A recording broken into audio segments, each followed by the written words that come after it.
Welcome to the Sober Life Rocks podcast. I'm your host, Margie Schaller, and I want to welcome you today and let you know that you are not alone. How many of you have been in those situations where the alcohol-forward events at conferences or business parties have made you feel isolated? I know I have, but through this podcast, we're changing that narrative. We're here to create a community where individuals like you who choose not to drink for whatever reason can find camaraderie, support, and practical advice. So let's get the conversation started. I am so excited to introduce you to Cari Wolters. Now, Cari is not just your average educator. She's been in the teaching game for over 2 decades and is a proud mom of 2 awesome kids. But her journey didn't stop there. She dove into coaching, focusing on guiding women in the professional world for the past 9 years. Now, I brought Cari on because her emphasis is on self-reflection and self-compassion. Like, this woman gets it, juggling the family, the work, battling anxiety. It can be tough. And it leads to many to rely on that nightly glass of wine or whatever your drink of choice is just to unwind. But here's the twist. Cari faced those challenges head on, and she's been alcohol-free since February of 2022. Now she's on a mission to empower women to live fulfilling lives without needing alcohol as a crutch. And her approach is all about curiosity and giving women the tools to break free from guilt and shame, creating lives they're proud of without the need to numb out.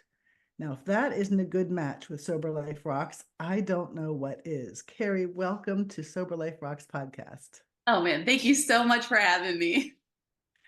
Wow. Now that was a really exciting intro, and there's more we're going to talk about that you're up to now. But as with so many of my guests, I just find it so fascinating to understand sort of who you are and where you came from. And that takes us generally back to kind of what was your childhood upbringing like? Tell me a little bit about what that was like. Yeah, my childhood was good, and it was a childhood that valued it valued being together as a family, creating a strong family bond, and alcohol did not exist. Wow. So I grew up just a normal everyday girl in a family of 3 boys. And then I was the youngest, so I'm pretty lucky, I think. And a mom and dad that were married, until my mom died about 11, 12 years ago, going on 12 years now. And so they were together forever. They owned a business together, they were entrepreneurs together. And I would say the biggest thing in my family was really performance based childhood. And so it was really focused on, kind of what you did. Mm. And when you did something and it was good, it was like celebrated.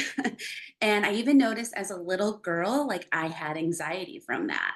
And I remember my mom played the piano. So my parents were also like super parents, right? So they owned a business together.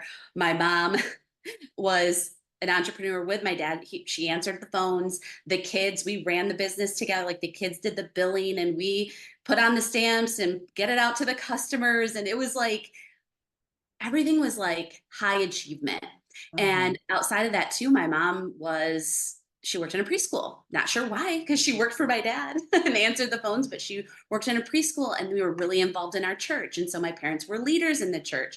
And as a little girl, I just felt this all the time, just gonna go, go, go, achieve, achieve, achieve. And so it was really just the thread of my life. That's all I really knew. And that going back to when I was a little girl, I remember feeling anxiety. I didn't Mm. know that's what it was. I just would get up out of bed and I would tell my mom, like, I can't sleep.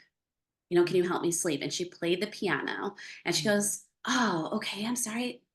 I'll play the piano. Maybe that will help. And it did. It really did. And I remember falling asleep to her playing the piano, which is actually a lovely childhood memory. And so I really had a great family. Alcohol just wasn't present at all. And Wow. that really was due to family members struggling with alcohol, like uncles. And my mom just really made it known, like, we're not going to have alcohol in our family. We don't value that. And that was just what it was. And so we didn't. So I didn't have a lot of struggle in that area when I was little, but I did experience anxiety. Yeah. Yeah. I can really relate to that. I mean, I grew up feeling as though my mom's love and approval was tied to what I had done. Yeah. And the bar kept moving higher. And so it was constant stretch, a constant stretch, a constant stretch, to the point where I didn't feel lovable Mm. because that carrot kept getting moved. Yep. Yeah. Always getting moved. What's the next thing? How else can you do it? Oh, let's sign up for me. Let's sign up for this camp. Let's see what place you can get.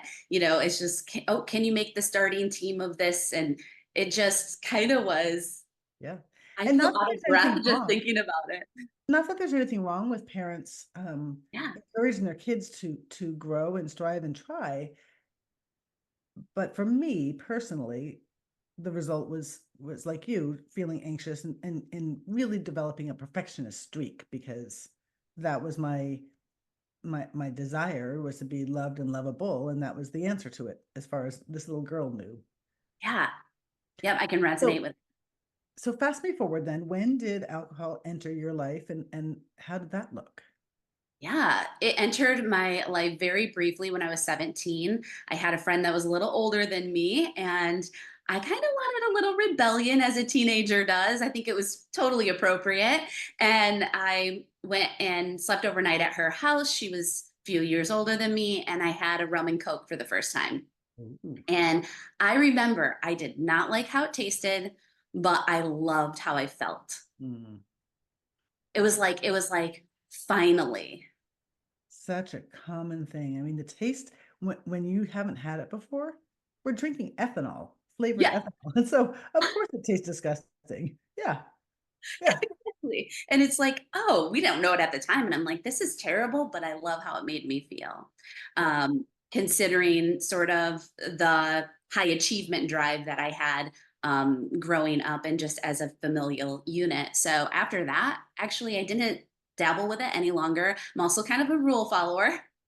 So I decided, oh, I'm only 17. I'm not sure I really want to keep going with that.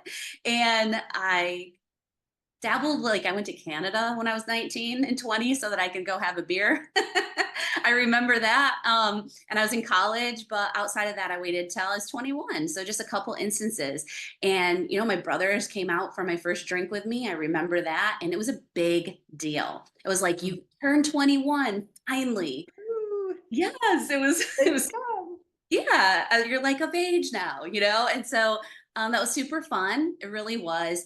And I just drank socially at that point in my 20s, into my to my later 20s is when it really started to transition for me. And so, yeah, alcohol just became sort of not only on the weekends in my late 20s, but I started having children. So my son's currently 15, so I was 28 when I had him.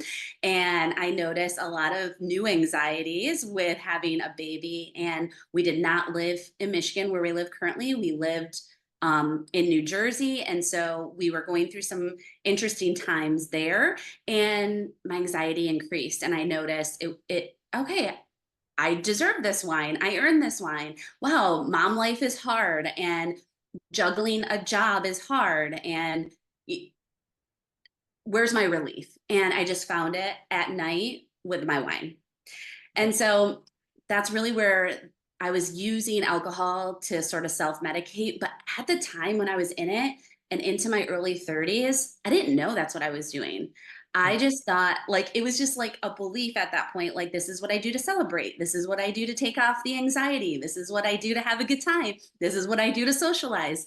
This is what I do, when my mom died. This is what I do when I grieve, and it was just kind of what I did. And Yeah. I didn't question it. Yeah. And I could have a couple days without alcohol.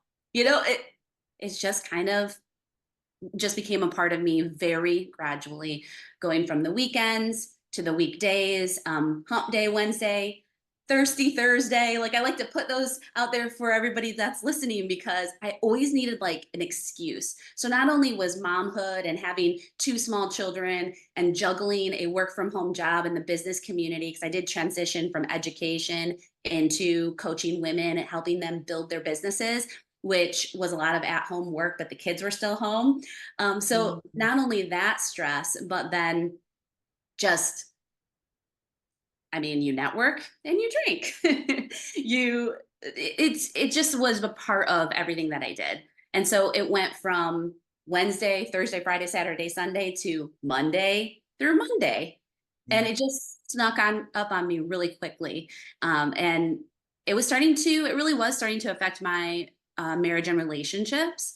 And that's when in 2020, so not because of the pandemic, it was just really, I had a high achievement drive. I knew something was going on with performing. I knew that I was using alcohol to help me through something. And I had a couple wake up moments in 2020, not because of the pandemic, because it was already there, but because of juggling an online business, kids at home, and I started going to liquor. Mhm. And that's where I really transitioned into like, oh, okay, this is interesting. And I had some defining moments with it. It didn't make me happy. Some people, liquor, it makes them happy. It didn't make me happy. It did the opposite. And so, really, in October of 2020, I broke up with liquor and I said, okay, no more. Like, I don't like how that's making me feel. So, I'm just going to get curious. Didn't know sober curious was a thing. Didn't know other people did this. Didn't know it was trending for dry January. I was simply like, I'm going to get curious because I'm not willing to say goodbye fully, but I do want to see what I'm using. Like, why am I drinking this all the time? So are And you still drinking during this time while you were being curious? yeah, so I was mindfully drinking. I was no longer drinking, liquor, but I was and I had rules. Um, I started putting rules on my mindful drinking and like, okay, it's Friday night. Do I want to grab a beer? What are we doing tonight? Is it family movie night? Usually I'd have a whole glass of wine or a whole bottle of wine. What if I just had one? I wonder what that would be like. And so I just sort of did that. And then I was like, okay, that's all right. And then it would be Saturday, and then do I want a beer or do I not? And it just kind of became more mindful and to the front of my brain of thinking like, well, how is alcohol really affecting me? Hmm. Yeah. And the way I drank, that would not have been possible because I was at the need to drink stage. So how was that for you? I mean, to me, that feels anxiety producing, even thinking about that. Yeah, the very thing I get that. I get that anxiety feeling. Um, You know what? It got exhausting in the end for me. That's my story. So to think about what beer am I going to get? What am I going to drink? Do I want to drink this? What glass of wine am I going to have? Is it going to be on Saturday or is it going to be on Sunday? Is it going to be on Friday? I mean, there's your brain just sort of because you're kind of constantly thinking about it. Yeah. When you kind of stop and get curious, for me, that's my story. And I had a life coach, and then I got a therapist, so I did have some help after I made this commitment to sober curiosity, which I think was actually just amazing. And that really helped me because they're, well, how come you're doing this? And they were asking me questions I didn't know to ask myself in order to get more curious and say, is the rules and the moderation worth it? What do I gain with that moderation? What do I gain with alcohol freedom? And I'll never forget it. I was alcohol free for a couple months. And my good friend that we always have a good time together, she also knew I was sober curious, but she was my drinking buddy. It was February 2022, Super Bowl, and she grabbed the wine and said, "Hey, Carrie, do you want to have a drink tonight?" And I was like, "Yeah, I think I'll try it," because I knew that I had been drinking mindfully. So she handed it to me, and I'm not kidding, it was just bottles. Mm. And my son looked at me and my daughter, it was actually both of them. And I remember holding the wine glass and I said, "Mom, I didn't think you were doing that again." And I was like, oh, hmm, it's right. Because I haven't had, they had asked me previously, and I missed this in my story. They had asked me previously if, "Mom, I don't notice your wine glass anymore. What's going on?" And I was like, yeah, I'm drinking less, and I don't really know if I'm going to be drinking anymore. I'm just sort of going down this journey to see if I really want to have wine in my life. And so it hasn't been there. So I'm not drinking right now. And so then the Super Bowl comes February 2022. And that's where my kids are like, "What are you doing, mom?"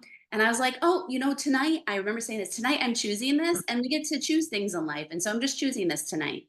Mm, And 3 bottles later with the group that was there, and I just felt terrible.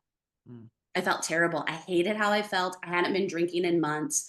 And I didn't like that, drinking water, got to get my kids home. It's the Super Bowl. I want to get them home safely. And I thought, this isn't worth it. What am I gaining here? It's that question. What do I gain from alcohol freedom? What do you gain from being sober curious? And for me, it was like, I gain clarity with alcohol freedom. I gain connection with my kids. I gain so being present in the moment, and it was at that moment I said, I'm never going to drink again. And that's a heavy word. For me, it felt light because that's just where I was. It might not feel that way to everyone, which is why I needed to start at Sober Curious. I needed something lighter in my life so there wasn't the guilt and shame that I had already been experiencing. So to get a year and a half after being Sober Curious to the point of saying, nope, I'm not going to drink anymore, that felt light to me and it felt doable, but it took a process. And so now I just say, well, I get to drink as much as I want. I get my friends ask me out for drinks and I drink tea. My friends ask me out for drinks and I get to have, NA Heineken. So actually, I still do get to drink. And that just came out of me learning to reframe how I was thinking of, I'm never going to drink again, to, no, wait, I do get to drink. I drink every day: coffee, water, tea. I love that. And that's what I was going to ask is thank you for sharing, first of all, that story. Welcome. Yeah. Um, I really feel like that really paints the picture of your journey. And I love that everybody's journey is different. And the end result is a matter of a decision. Yeah. We come to it in all kinds of ways, but this is the decision. And it's a decision that we get to make again and again and again. And so this is kind of where I wanted to go next was, okay, so you had that moment at the Super Bowl party. You said, this is my decision moment. But what happened in your professional interactions, your networking, the things that you do in person, not just with your friends who I'm sure you shared things with, but people maybe who did or didn't know you, like how was that for you to navigate, especially at first? Yeah. At first, I will say, and I want to be honest with everyone listening, it was really difficult. And because I think it was difficult, honestly, because of me. And it may not have anything to do with them. It was a process of going through, like, what do I believe about myself? What do I believe about this beverage that used to hold my whole life together? I mean, I would find any reason to get together with a certain group of friends because I knew those were my drinking buddies. Mm, And what I discovered is that was the only reason they were my friends.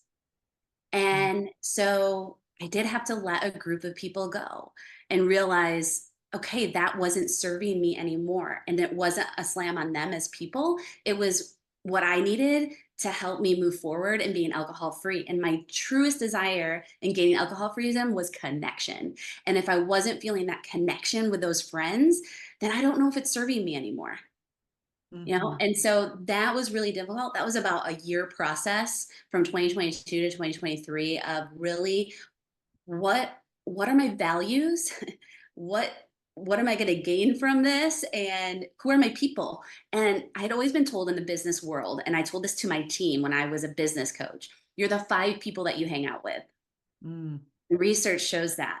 And so it kept ringing that first year of being alcohol free. It's like, you're the 5 people that you hang out with. And I was like, I need to find new people. How am I going to find new people? mhm, And how am I going to do this? How am I going to make new friends? And those are the questions I was asking myself. And of course, I had people helping me along the way with that. But that was sort of the main theme. I ended up joining a gym, which, talk about anxiety, y'all. If you would have told me I was going to go to a gym, I would think you're nuts. The gym was the last place I want to be. I don't like large groups. And I've always had this belief, like, they're weird, those people at the gym. It's kind of like a cult, they kind of, and this specific one, they did high fives and we're family. And I was like, oof, Woo, I don't know if I want to do that. But I said to my girlfriend, I'll try, because she knew this was my friend that was with me at the Super Bowl. And she knew like I wanted to be alcohol free. So she was like, all right, why don't you try the gym? So I did. I got out of my comfort zone. And you know what? Navigating that without alcohol, that is where the growth came. You know, my brain was like telling me, scary, don't go, anxiety, this isn't safe, protect yourself. And then the other, and those are like four, we have four pillars of motivation, right? The other side of your brain where the change takes place is like, oh, lean into it. This is going to be uncomfortable. This is where the change is, Carrie. It's going to be okay. You're safe. You're loved. Okay. All right. Let's just see if this is for you or not. Just lean into the curiosity, and that part of my brain is what I wanted to kind of tap into, to just see if I could make a change. And the gym are my favorite people now. It's so And beautiful. that is where I found my new friendships. It's where I found a place to network, actually. And I've found other people in the community. And then as I share it on social media, so one thing I do want to tell your listeners is, for me, am a public presence in my business on Facebook and Instagram. And there was a part of my life I was hiding, and that was alcohol. Mhm. And I thought, to really truly be my authentic self on social media and to really help women and their businesses, and professionally and personally, I needed to put it out there. And so I remember making that post. I'm getting sweaty just talking about it. And I went public, and I hired a business coach at the time, because I decided 6 months into my what's this alcohol freedom like, I decided to take the plunge to be a life coach and help other people if they have a bad habit in their life they want to disconnect from or get curious with. And so I created this business, Sober Curious Life Coaching, and my business coach said, okay, you got it on your phone? She messaged me, you got the post on your phone? I said, yes. She said, press send right now. Oh, And so I then, but you know what? I resisted it. But oh man, so many blessings have come out of that.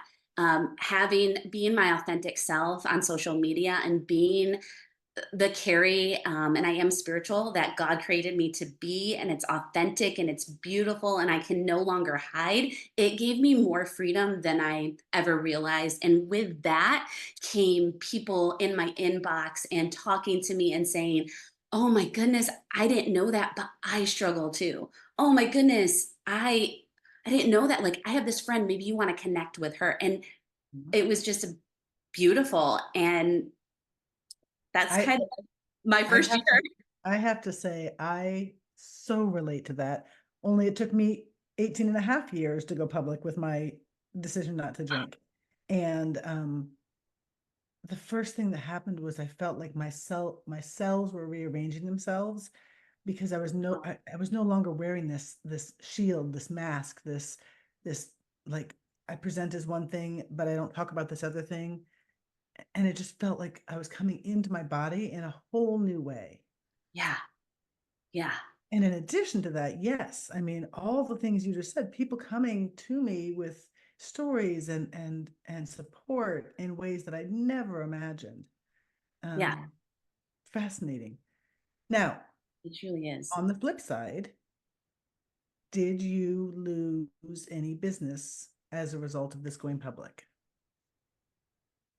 Did I lose business? Well, I chose to go in a different direction.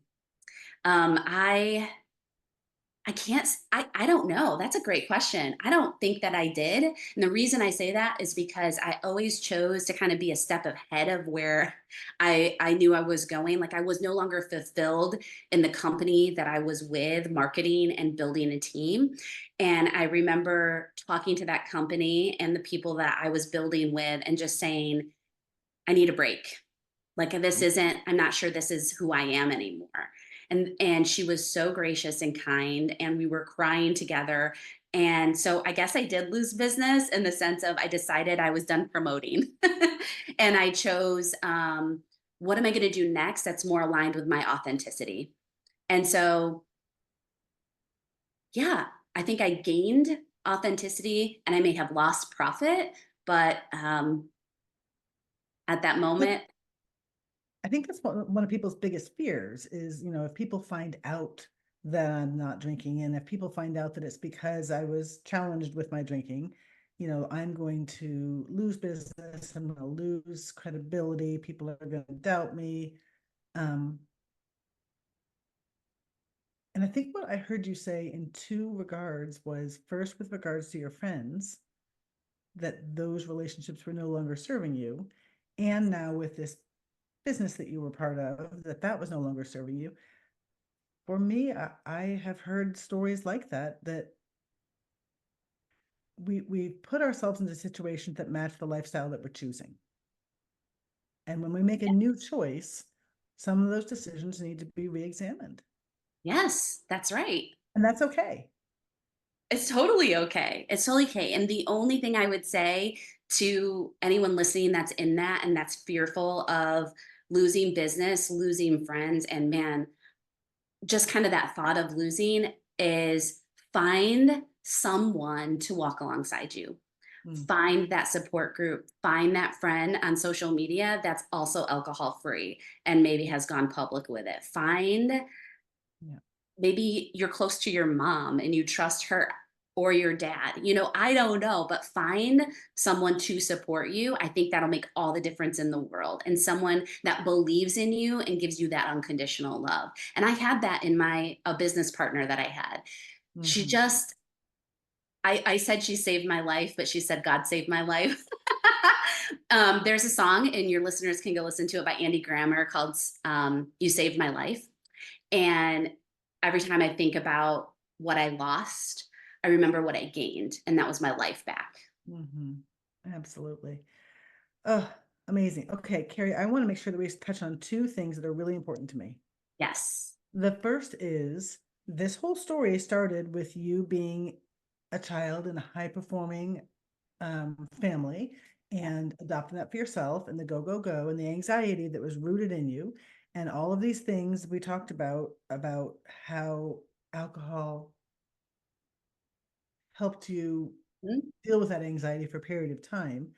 So now that you're sober, my Mm-hmm. guess is that that anxiety didn't magically go away the minute that you stopped drinking. That's right. So now what? Yeah, it did not magically go away. And so I had to figure out what feeling. So I really was chasing a feeling of peace. So the opposite of anxiety was peace. And so I was like, how can I create peace in this busy life of working full time, having kids? My husband works full time and he travels, and it just makes me anxious thinking about it. Because when he travels, mom is the household manager, right? And so I had to say to myself, okay, Carrie, what is going to make you feel peaceful? Let me get curious with what it'd be like to wake up at 6 a.m. before the kids. And when they're up at 7 a.m., you've already had time to yourself. And I wonder, let's play around with that. And so I did. I started to wake up at 6 a.m. and started to journal and meditate Hmm. and read personal development books. And that was my first year of alcohol freedom, was just really taking the anxiety that I felt and like finding tools to help me feel peaceful. Hmm. Because you can do anything, a habit, like you can break a habit no problem by willpower. That's easy. You can say, I'm done, here we go, and I'm just gonna no longer gonna do it again. However, have we touched into our subconscious, which is how we feel, or our unconscious? And does that willpower make me feel peaceful? No, it didn't. For me, just to say I'm no longer going to drink again, like that felt super heavy. So I Mm-hmm. had to just find that feeling of peace that I wanted to put in. So I'm more all about creating emotion based goals instead of behavior based goals, and say, okay, I want to feel peaceful. This is how I do it. And then, you know what? I still had a hard time sleeping. Margie, like I'm going to tell all the listeners, I did struggle with anxiety and sleeping. So I had my morning routine, my morning peaceful feeling. It was nighttime. So then I had to discover, okay, how do I create this at night? How do I get that peaceful feeling at night? Let me try a couple things. And I failed miserably at a couple of them. I mean, I thought maybe I would like to do mindfulness in bed with headphones on, but then just realized once I take the headphones off, there I am. Yep. Yeah. an anxious mess. So for me now, I'm happy to say I read a book. And I just found reading a book, one that has no meaning in my life, has no anything, just it's a nice little novel. I read a Yep. couple chapters and I go to bed. And so that is really how I started with my anxiety. And of course, getting curious with my thoughts Hmm. and, changing my thoughts from negative to positive and getting curious with that. I love what you said about your morning routine. So that's one of the things at Sober Life Rocks that we're now doing is that we are delivering a daily email to our members that exactly has some sort of something to ponder to frame our minds for the day. It That's might be a beautiful. motivational tip, it might be some encouragement, it might be a practical tip, it might be a mindfulness practice suggestion. Because I believe that how we start our day really frames what's going on in our brains, what's going on in our bodies. And Yeah. it doesn't need to take more than 10, 15 minutes, really. I mean, you gave yourself an hour, God bless you. But 10 to 15 minutes, I believe, is all we really need to check in with ourselves, to set our positive intentions.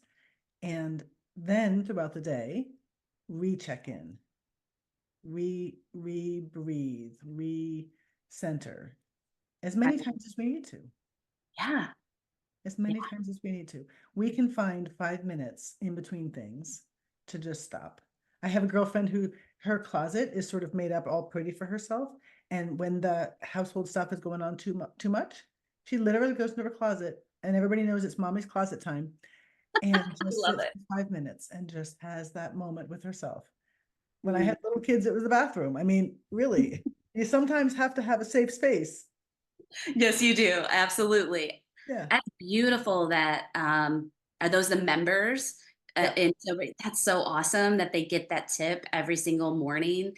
I could not agree more. I actually when I'm coaching clients, we talk about a 5-minute anti-anxiety trick.